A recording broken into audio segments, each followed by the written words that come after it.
அனைவருக்கும் வணக்கம். பாரம்பரிய திருவள்ளுவர் குல வம்சம் பிரசன்ன ஜோதிடர் சுபமாரிமுத்து திருப்பூர்லிருந்து இந்த பதிவு உங்களுக்காக. கிருத்திகை நட்சத்திரத்தில் மாந்தி இருந்தால் எந்த கோவிலுக்கு போனால் உங்களுடைய கர்மவினை தீரும்? மாந்தி என்பது யார்? எல்லாத்தோட ஜாதகத்திலையும் பாருங்க, ஒரு சில ஜாதகத்துல மாந்தியே ஜாதக ராசி கட்டத்துல சில பேர் அதுல போட மாட்டாங்க. சில கம்ப்யூட்டர்லேயே சிலதெல்லாம் வராது.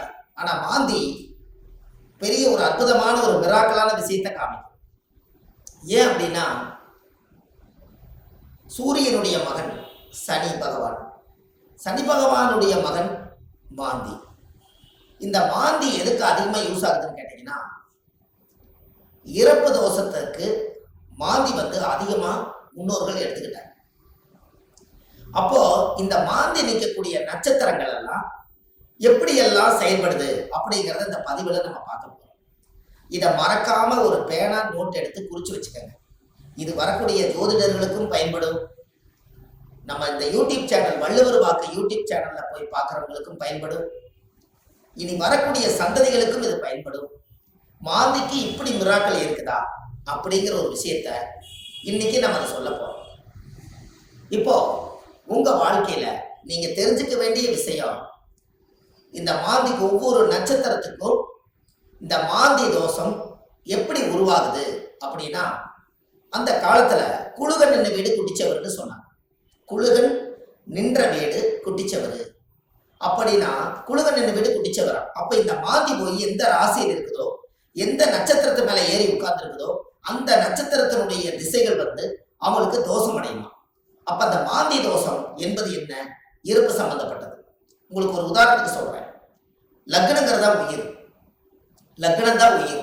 ஒரு மனிதனுக்கு ஒரு தாயுடைய கருவறையில இருந்து தொப்புள் கொடி அறுக்கும் நேரம் எந்த லக்னத்துல அவங்க பிறந்திருக்காங்களோ, அந்த லக்னம் எந்த நட்சத்திரத்துல கரெக்டா நிக்குதோ, அந்த நட்சத்திரத்து மேல இந்த மாந்தியோட தீட்டு தோஷம் அதுல இருக்கு. இது உங்களுக்கு தெரியுமா? இதை நீங்க கண்டிப்பா தெரிஞ்சுக்கணும். அப்ப லக்னத்தினுடைய மாந்தி பிரேத சாபம். மாந்தி என்பது இறப்பு. அப்போ அவங்க முன்னோர்கள் அந்த காலத்துல என்ன பண்ணிருப்பாங்கன்னா, ஒரு லக்னத்துக்குள்ள லக்னம் ஒரு ராசி கட்டத்துக்குள்ள 3 நட்சத்திரம் இருக்கு. இந்த 3 நட்சத்திரத்துல இப்போ ஒரு உதாரணத்துக்கு அசுவனி, பரணி, கிருத்திகை 1ஆம் பாதம், இந்த 3 மேச ராசியில இருக்குது. ஒரு உதாரணம். அதுல அசுவதி நட்சத்திரத்துல மாந்தி இருந்தா என்ன பலன், பரணி நட்சத்திரத்துல மாந்தி இருந்தா என்ன பலன், கிருத்திகை நட்சத்திரத்துல மாந்தி இருந்தா என்ன பலன், இதைத்தான் இந்த பதிவுல உங்களுக்கு சொல்ல போறேன். இது உதாரணத்துக்காக. அப்போ ஒரு நட்சத்திரம் அந்த ஜாதகத்துல நம்மளுக்கு கிடைக்க வேண்டிய நட்சத்திரம். அப்ப எந்த நட்சத்திரத்துல மாந்தி உங்களுடைய ஜாதகத்துல இருக்குதோ, அந்த நட்சத்திரத்தினுடைய திசை உங்களுக்கு தெரியும். உதாரணமா அசுவதி நட்சத்திரமா இருந்தா அவங்க கேது திசையில தான் அவங்க செயல்படுவாங்க. அப்ப ஜாதகத்துல எனக்கு என்னங்க அசுவதி நட்சத்திரம் கேது திசை நடக்குது, எனக்கு கேது அசுவதி நட்சத்திரத்துக்கு கேது திசை நடத்துறாரு, எனக்கு ஒரு பலனுமே நடக்கலைங்க அப்படின்னு நீங்க சொல்லவே வேண்டாம். அந்த அசுவதி நட்சத்திரத்துக்கு அதிபதி கேது இந்த மாந்தியோட சாபம் வாங்கி இருக்கிறதுனால அந்த திசை நம்மளுக்கு வேலை செய்ய மாட்டேங்குது. அப்ப அதை நம்ம சரிப்படுத்தினா தானே அது நிவர்த்தியாகும். அப்ப அசுவதி நட்சத்திரத்துக்கு கேது, கேது என்பது பாட்டியில பாட்டின்னு வருது. அப்ப பாட்டிக்கு ஈமகாரிய செலவு செய்யாம விட்டுட்டால், அந்த முன்னோர்களுக்கு ஈமகாரியங்கள் செய்யாம விட்டுட்டா, இறந்த முன்னோர்களுக்கெல்லாம் மூதாதிகளுக்கெல்லாம் செய்யாம விட்டுட்டா, இந்த நட்சத்திர சாபம் அந்த குடும்பத்துக்குள்ள போய் அந்த திசைக்கு யோகத்தை கொடுக்கறது இல்லை. அப்ப கர்மாவிலேயே மாட்டிக்கிறீங்க. அப்புறம் எப்படி மேல வரும்? அப்ப இதெல்லாம் அந்த காலத்துல முன்னோர்கள் குளிகை நின்ற வீடு குடிச்சவர்னு எதுக்கு சொல்லி வச்சாங்கன்னா, ஒரு வீட்டுல ராசி கட்டத்துல குளிகை நின்ற வீடு குடிச்சவர் சொல்லி வைக்கல. அவங்க சொல்லி வச்சதே குளிகன் நின்ற நட்சத்திரம் அந்த வீடு குடிச்சவர்னு வச்சாங்க. அந்த நட்சத்திரத்தினுடைய திசைகள் யாருக்கு வந்தாலும் இந்த மாந்தியோட சாபம் அவங்கள துரத்திக்கிட்டே வரும். ஒரு உதாரணம், லக்னத்து மேலேயே மாந்தி நிற்குது. ஒருத்தருக்கு லக்னத்து மேலேயே மாந்தி, லக்னம் என்ற நட்சத்திரம் எதுவோ அதுவே மாந்தி. அந்த மாந்தி சாபம் இருந்தா அவங்க என்ன ஒரு அனாதிபாடி எடுத்து அடக்கம் பண்ணுனா அவங்களுக்கு அந்த மாந்தி சாபம் நிவர்த்தி ஆகுங்கிறது ஒரு நூல். ஏன் அப்படின்னா, அந்த லக்கணத்துக்குள்ள மாந்தி பிறக்கும் போது ஒரு தாயுடைய கருவறையில இருந்து மாந்தி என்பது நிலையா இருக்கிறது, ஒரு ராசியில ரொம்ப நாள் இருக்கிறது. லக்னம் என்பது 2 மணி நேரத்துக்கு ஒரு லக்னம் நகர்ந்து வெளியில வந்துடும். கரெக்டா அந்த பிரசவமாகி இந்த லக்னம் போய் கரெக்டா மாந்தியோட நட்சத்திரத்துல போய் கரெக்டா அந்த லக்னம் உட்கார்ந்துட்டால் இந்த லக்னம் வந்து தீட்டாய் போயிடும். இதுதான் அதனுடைய பரம ரகசியம். நம்ம அவங்களுக்கு பாருங்க, அந்த லக்னம் போய் நின்ற நட்சத்திரத்துல போய் அந்த தீட்டு விழுந்துருச்சுன்னா முகமெல்லாம் மாறிடும். முகம் அவங்களோட தேஜஸ் இருக்காது, ஒரு இருளன்ற மாதிரி இருப்பாங்க. என்னமோ ஒரு தோஷம் அவங்கள தாக்கிட்டே இருக்கும். ஒரு செயல்பாடு சிறப்பா இருக்காது. எந்த ஒரு காரியம் எடுத்தாலும் தடை, வீட்டு காரியம் எடுத்தாலும் தடை, தொழில போய் ஜெயிக்கலாம்னா தடை, திருமண வாழ்க்கையில நிம்மதியா இருக்கலாம்னா திருமணத்துல திருப்தி இல்லை, குழந்தை பாக்கியம் பெற்றுக்கலாம்னா குழந்தைக்கு ஏதாவது ஒரு ஒச்சனை, பூர்வீகத்துல போய் வாழலாம்னா பூர்வீகத்துல முன்னோருடைய சாபம். இப்படி வந்து இந்த மாந்தியுடைய நட்சத்திர தோஷங்கள் உங்களுக்கு அதிகமான முறையில இது கர்மாவா செயல்படுது.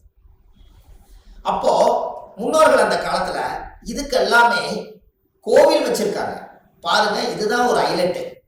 இந்த ரகசியத்தை சொல்லாம விட்டுட்டா கடைசி வரைக்கும் உங்களுக்கு தெரியாமலே போய் ஒவ்வொருத்தருடைய ஜாதகத்திலையுமே எந்தெந்த நட்சத்திரத்துல மாந்தி இருக்குதோ அதற்குரிய கோவில்ல போய் சுவாமிக்கு தேங்காய் பழம் பூமாலை கல்கண்டு வாங்கி அர்ச்சனை பண்ணி சாமி கும்பிட்டு வந்துட்டால் உங்களுடைய அந்த நட்சத்திரத்தினுடைய மாந்தி சாபம் அன்றோடு அது நிவர்த்தியாது. அப்ப இது ஒரு பெரிய அற்புதம் அல்லவா? இப்ப நீங்க தெரிஞ்சுக்கணும். அப்ப அந்த கோவிலுடைய வரலாறு எங்க இருக்குது, அந்த கோவிலை நம்ம எப்படி கண்டுபிடிக்கிறது, இந்த கோயிலுக்கு போறதுக்கு வழிமுறைகள் என்ன, இது எல்லாமே நீங்க தெரிஞ்சுக்கிட்டா மட்டும்தான் அந்த வாழ்க்கை உங்களுக்கு கரெக்டா செய்யணும்.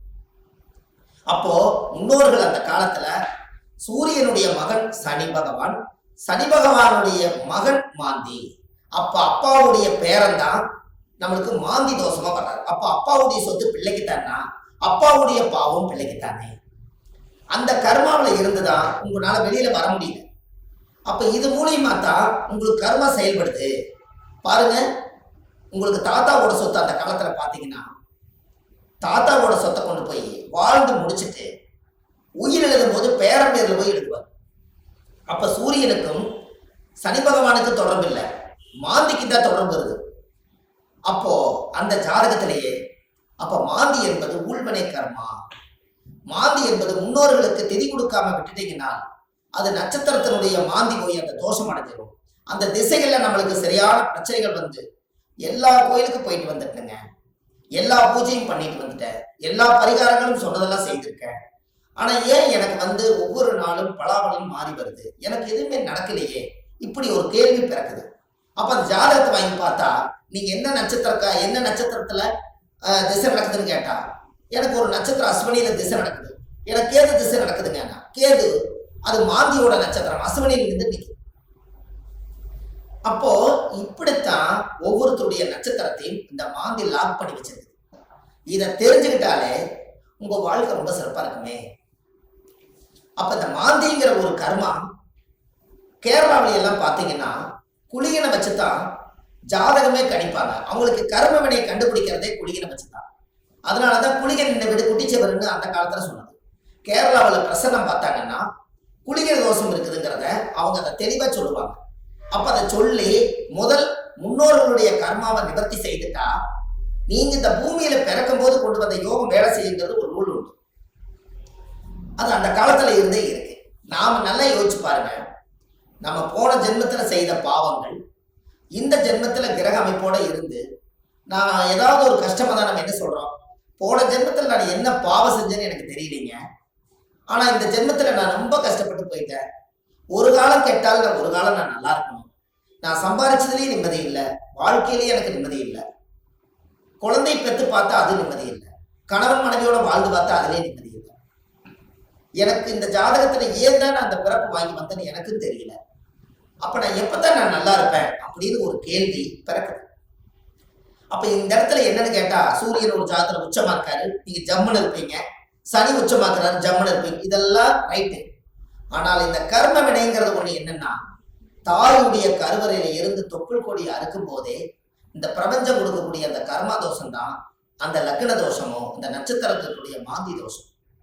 அப்போ ஒவ்வொரு நட்சத்திரக்காரர்களுக்கும் மாந்தி எந்த நட்சத்திரத்துல இருக்குதோ அதுக்குரிய கோயிலுக்கு போயிட்டு வந்தீங்கன்னா கண்டிப்பா உங்க லைஃப்ல ஒரு மாற்றம் ஏற்படும். அதுக்கப்புறம் உங்களோட தொழில் விருத்தியாகும், குடும்ப விருத்தியாகும், மனை விருத்தியாகும், மாங்கல்ய விருத்தியாகும், ஆயுள் ஆரோக்கிய ஐஸ்வர்யம் விருத்தியாகும், புத்திர பாக்கியம் விருத்தியாகும், செய்யும் தொழிலில் லாபம் கிடைக்கும், மன நிம்மதி சந்தோஷம் உங்களுக்குள்ள இருக்கும், பட்ட கடன் அடைச்சிருவீங்க, தீராத துன்பத்திலிருந்து வெளியே வந்துருவீங்க, வெளிநாட்டு பயணம் போக வேண்டிய தடைகளுக்கு போயிட்டு வந்துருவீங்க, திருமணமே ஒரு வாழ்க்கை அமைஞ்சு எனக்கு சரியில்லை, மறுவாழ்வு தான் எனக்கு வேண்டி நினைச்சிட்டு இருக்கிறவங்களுக்கு மறுவாழ்வு, குடும்பத்துக்குள்ள தீராத நோய்கள், மருந்து இல்லாத நோய்க்கு மருந்து, எல்லாமே உங்களுக்கு கிடைக்கும். அதுக்கு நீங்க என்ன பண்ணணும்? உங்க ஜாதகத்தை நீங்க நல்லா எடுங்க. ஜாதகத்தை எடுத்து உங்க ஜாதகத்துல மாந்தி சாரமாகாத கிரகம் சோரம் போய் விடுமா, மாந்தி எந்த நட்சத்திரத்துல இருக்குதோ அந்த நட்சத்திரம் எதுன்னு பாருங்க. அந்த நட்சத்திர கோயிலுக்கு கரெக்டா நீங்க போயிட்டு வாங்க. உங்களுக்கு அந்த மாந்தி நின்ற நட்சத்திர தோஷம் நிவர்த்தியானால் உங்களுக்கு நடக்கிற குடும்பத்துல எல்லாம் நல்லா. அப்போ இந்த ஜாதகத்துல இவ்வளவு பெரிய ரகசியத்தை நிவர்த்தி பண்ணலைன்னா அது முடக்கு மாதிரி அப்படியே முடங்கி போயிடும். இதனாலதான் அந்த ஜாதகத்துல அந்த காலத்திலேயே இந்த விஷயத்த சொல்லி வச்சாங்க. இது இன்னைக்கு தான் அது வெளியில வருது, இருந்தாலும் பரவாயில்ல. இதுக்கு மேலே அது வெளியில வரலைன்னா கடைசி வரைக்கும் இந்த ரகசியம் தெரியாமலே. இப்ப ஜாதகத்துல நீங்க கண்டிப்பா தெரிஞ்சுக்க வேண்டிய விஷயம் இருக்குதா இல்லையா? உங்க முன்னோர்களுடைய கர்மாவை தான் நீங்க சுமந்துட்டு இருக்கிறீங்க. அதை இறக்கி வச்சுட்டாலே உங்க ஜாதகத்தில் இருக்கிற யோகம் கட்டாயம் வேலை செய்யும் அல்லவா? ஒவ்வொருத்தரும் மனசுக்குள்ள நம்ம எதோ சம்மந்தம் இல்லாத உள்ளத்துக்குள்ள எதையாவது ஒரு மனசுக்குள்ள போட்டு பெரட்டிட்டே இருக்கிறோம். என்னைக்குத்தான் நம்ம இந்த மனசுல இருந்து ரிலீஸ் ஆயிடுவோம் அப்படிங்கிற உள்ளம் ஒவ்வொரு நாளும் துடிக்குது. அதுக்கு எங்க தப்பு நடக்குதுன்னு நமக்கு தெரியணும் அல்லவா? திசை அடிப்படையில பார்த்தா எனக்கு திசை நல்லா இருக்குதுன்னு சொல்றாங்க, ஆனா மனசு சரியில்லை. நட்சத்திர அடிப்படையில பார்த்தா எனக்கு இந்த நட்சத்திரம்ங்க, ஆனா இந்த வரைக்கும் நான் நல்லா வாழல. லக்னம் நல்ல லக்னத்துல தான் பிறந்திருக்குன்னு சொல்றாங்க, ஆனா லக்ன பிறப்புல நான் நல்லா வாழல. 9 கிரகங்களும் சரியான இடத்துல அமைஞ்சிருக்குதுன்னு சொல்லியிருக்காங்க, ஆனா இது வரைக்கும் எனக்கு 9 கிரகத்தினுடைய சூட்சமத்தினால நான் திருப்தி அடையல. அப்ப நானே கையூனி கரணம் பாஞ்சு வாழ்க்கையில வெளியே சொல்லாம ஒரு கௌரவத்துக்காக வாழ்ந்துட்டு இருக்கிறேன். நான் என்னைக்குத்தான் உண்மையா வாழுவேன்? இப்படிங்கிற கேள்வி ஜோதிடம் பார்க்க ஒவ்வொருத்தர்களுடைய உள்ளத்திலே துடிக்குது. அப்ப இந்த வாழ்க்கைக்கெல்லாம் மாந்தி தான் பிரதான தோஷம், அதுதான் ஊழ்வினை தோஷம், அதுதான் கர்மவினை தோஷம். முடக்கு தோஷத்துக்கு அப்பாற்பட்டு 100 விதமான தோஷத்துக்கு ஒரே தோஷம் மாந்தி தோஷம். இந்த இறப்புக்கு மட்டும் ஒரு பெரிய தோஷம் என்னன்னா மாந்தி தான் இறப்பு. உங்களுக்கு ஒண்ணு தெரியுமா? குளிகை காலத்துல சொல்லுவாங்க, ஒரு குளிகை காலத்துல ஒரு விஷயத்த செஞ்சா திரும்ப திரும்ப செஞ்சுக்கிட்டே இருப்பாங்கம்பாங்க. அப்ப நல்லது செஞ்சாலும் திரும்ப திரும்ப வரும், கெடுதல் செஞ்சாலும் திரும்ப திரும்ப வருமா? அப்ப குளிகை நேரத்துலதான் எதை செய்யணும்னு அந்த காலத்துல முன்னோர்கள் அதை யோகிச்சு வச்சிருக்காங்கல்ல. இது எல்லாம் தான் உலகத்துல இருக்கு. நீங்க போங்க, வள்ளுவர் வாக்குன்னு யூடியூப் சேனல்ல போனீங்கன்னா இது போல ஆயிரக்கணக்கான பரிகாரத்தை நிறைய கொடுத்துருக்கேன். கண்டிப்பா இதெல்லாம் நீங்க தெரிஞ்சுக்கணும். ஏன்னா அந்த மாந்தியோட சாபத்தை தீர்த்துட்டாலே உங்க வாழ்க்கையில ஒரு அஸ்வமேத யாகம் நடத்துறதுக்கு சமம் கொடுக்கும். எப்படி ஒரு பிரமாதமான ஒரு பிறப்புன்னு பாருங்க. அப்ப இந்த கண்டிப்பா உங்களுக்கு இதுக்கு ஒரு தீர்வு வேணும் அல்லவா? அதுக்கு நீங்க முதல் இந்த கோவிலை கண்டுபிடிக்கிறதுக்கு முன்னாடி முதல் நீங்க வீடு வாசல்லாம் வலிச்சு சுத்தப்படுத்திட்டு, இந்த மாந்திக்கு ஏதாவது ஒரு அனாதையா இறந்து போயிருந்தாலோ இல்ல ஒரு இறப்புக்கு நீங்க போனாலோ, எங்களோட வாழ்க்கையில மாந்தி தோஷம் பிரேத தோஷம். யாருடைய நட்சத்திரத்துல மாந்தி இருக்கு அந்த நட்சத்திரத்துக்கு பிரேத தோஷம். அதனால இறந்தவங்களுக்கு ஏதாவது ஒரு ரோஜா பூ மாலை வாங்கி கொண்டு போய் மாலை போட்டுவாங்க. அப்படி இல்லைன்னா ஒரு வில்வ மாலை வாங்கி கொண்டு போய் போட்டுவாங்க. அதை போட்டுட்டு வீட்டுல மஞ்சள் தண்ணி கல்லுப்பு போட்டு வீடு வாசல்லாம் வலிச்சு நீங்க சுத்தப்படுத்தி உங்க குலதெய்வம் கோயில போய் 11 ரூபாய் காணிக்க, வெத்தலைப்பாக்கு, எலுமிச்சம்பழம் இதை கொண்டு போய் சாமியோட பாதத்துல வச்சு கும்பிட்டுட்டு இந்த மாந்திக்கு உண்டான கோவிலுக்கு நீங்க போயிட்டு வரணும். கிருத்திகை நட்சத்திரத்தில் மாந்தி இருப்பவர்களுக்கு எட்டுக்குடி முருகன் கோவில் போய் வழிபட்டு வந்தால் உங்களுடைய கர்மவினை தோஷம் அன்றோடு நிவர்த்தியாகும். அப்ப அந்த கோவிலுக்கு நீங்க போறதுக்கு முன்னாடி இந்த வீடு வாசல்லாம் வலிச்சு நீங்க சுத்தப்படுத்தி, குழந்தை பிறந்த வீடு, வயசுக்கு வந்த வீடு, இறந்த வீடு, இந்த வீட்டுகளுக்கெல்லாம் நீங்க போகாம இந்த பிரேதத்துக்கு நீங்க மாலை போட்டுட்டு 3வது நாள்ல இருந்து ஒரு 3 நாளைக்காவது வீடு வாசல்லாம் வலிச்சு சுத்தப்படுத்தி நான்வெஜ் எதுவுமே யூஸ் பண்ணாம நீங்க பரிசுத்தமா நீங்க இருக்கணும். இருந்துதான் நீங்க அந்த கர்மவினை தீர்க்கக்கூடிய கோயிலுக்கு நீங்க போயிட்டு வர முடியும். நல்லா புரிஞ்சுக்கங்க.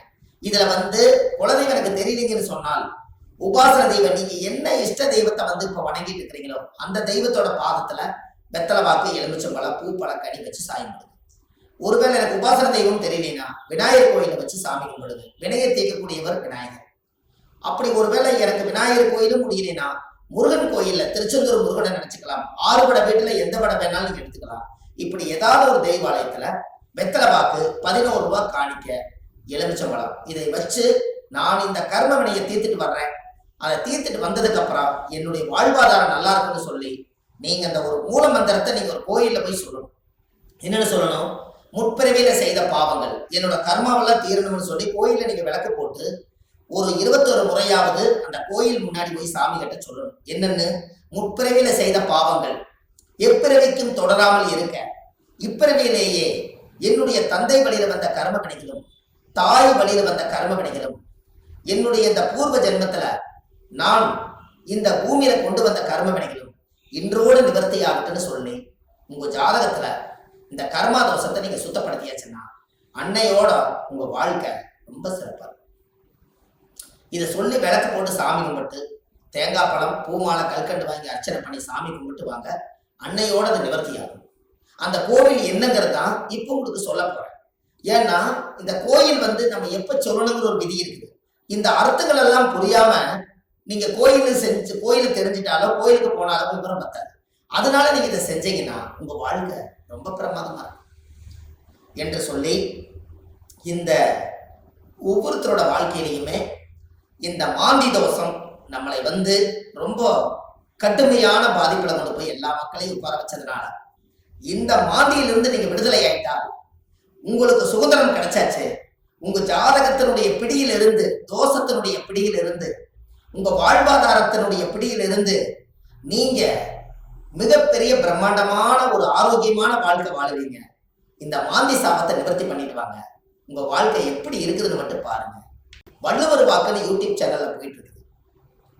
ஆன்லைன்லயே நம்ம ஜாதகம் பார்க்கறோம். Date of birth, time, place நீங்க கொடுத்தா போதும், ஜாதகத்தை கணிச்சு போன்லயே உங்களுக்கு சொல்லிடுறோம்.